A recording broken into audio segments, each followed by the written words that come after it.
Kapal naman ang mukha mo. Sa dami ng tao, ikaw nalagtas sa kamay, di makapal mukha niya. Tama Guys, sa negosyo ba? Sa negosyo, bawal ang mahiyain. Tama Kahit saan, bawal mahiyain eh. To become successful, dapat malakas loob mo eh. Tama ba? Tingnan mo to, patunayan ko sa inyo. Katawan mo, Manny Pacquiao, pero ang puso mo, Manny Pacquiao. Talo ka pa rin sa boxing. Kailangan malakas loob. Nakakita ka na ba in-interview sa TV? Bakit ka successful? Kasi mahiyain ako eh. Walang ganun, lahat. Pero alam mo ate, kahit mahiyain ka, sige, pagbigyan natin. Kunyari, mahiyain ka nga. Pwede ka pa rin maging successful. Mahiyain si ate. Normally, pag mahiyain ka, yung mga kaibigan mo, mahiyain din. Tayo mali.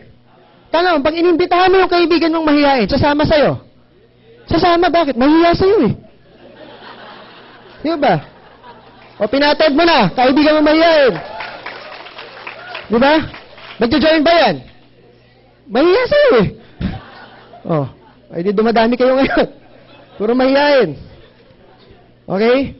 Eh what if sa ilalim, may nag-join? Si Kuya. Ito si Kuya. Anong pangalan mo?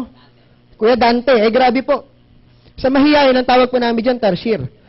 Tarsier kasi mahiyain, mainhin. Di po ba? Ang kabaliktaran ng tarsier, halimaw.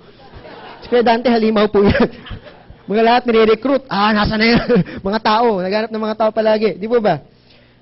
Good news. Dahil halimaw si Kuya Dante na nasa ilalim ng mga mahiyain. Good news. Pag siya naging global ambassador, lahat kayo, global ambassador din. Maniwala mat kayo sa hindi. Mahiyain din po ako dati. Alam na alam niyo ng mga teacher ko. Kahit kausapin yung mga teacher ko, pag recitation, class recitation, ako yung unang gumaganito. Ayoko matawag eh. Oh, dati kahit isa lang kausap ko, ay grabe, manginginig na ako. Pag umabang 3, maiihi na. Pag ganyan karami, wala na, patay na ako. Pero ngayon ate, ay grabe. Kahit pagsalitain mo ng pagsalitain, kahit sino, okay lang yan. Bakit? Pag kumapal ang bulsa mo, kakapal ang mukha mo. Tama ba? Eh nasa ilalim mo, magaling, daig ng maaga pang masipag. Malinaw po ba? Tapos na po.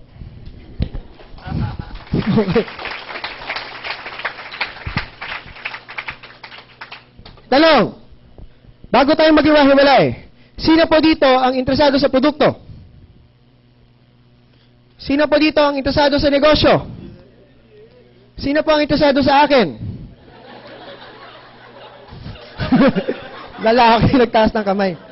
May babae rin. Kaso may girlfriend na po ako. Patayuin nga natin yung aking fiancé. Tayo ka naman dyan. Di ba? Yan, di ba? Maganda, di ba? 780 lang yan. Anyway, guys, congratulate nyo siya kasi 5 months doing the business, ilalabas niya yung first car niya. Di ba? Babae na gawa. Kung kaya ng babae, kaya rin ng ibang kababaihan dito. Tama mali? Abay, kung nagagawa ng babae, mas dapat kaya ng lalaki. Kaya kayang-kaya natin lahat yan. Malinaw ba ba? Okay? Nahit pa niya yung Hong Kong Travel Incentive. May mga incentives po kami dito. Hong Kong Travel, di ba? Guys, kwentuhan na lang tayo. Okay lang ba? Ngayon, interesado ka sa produkto, interesado ka sa negosyo, itong pinakamalupit kong tanong at pinaka-importante. Sino po dito ang nag-decide na mag-member? Taas sa kamay! Uy, palagpakan natin. 70% ng first-timer magjo-join.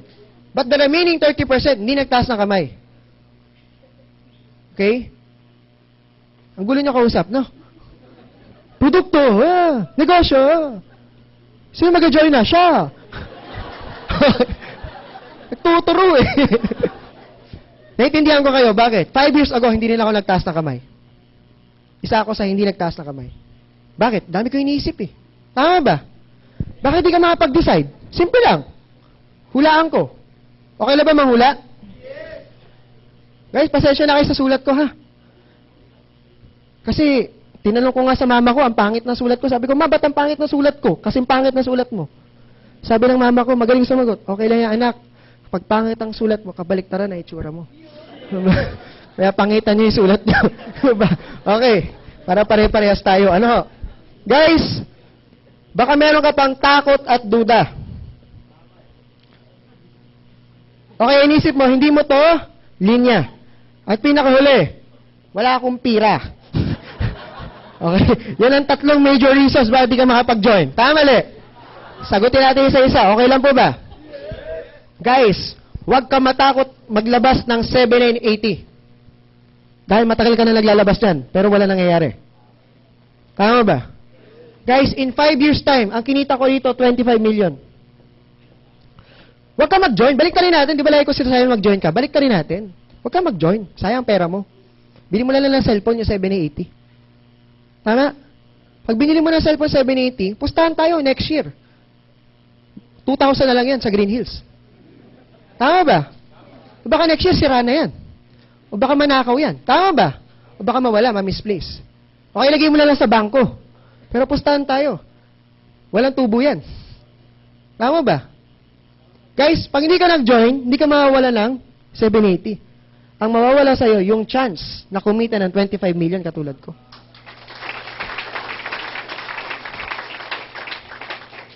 O wag mo nakitain yung 25 million in 5 years. Kalahati, 12.5 million. Nilabas mo 780, pwede na? Yes. O wag na, 10%. Anong 10% yan? 2.5 million in 5 years, pwede na? Yes. Ba, 100,000 naman yan. Tama ba? Eh, wag nakitain yung 2.5 million. Di ba? Mabawi mo na lang 780. May products ka pa. Naaliw ka pa. Tama, mali? O wala sa abab, gumaling na lang sakit mo. O gumaling sakit ng nanay mo. May mapag-aral kang tao. Pumuti singit mo. O, sige. Panalo, di ba?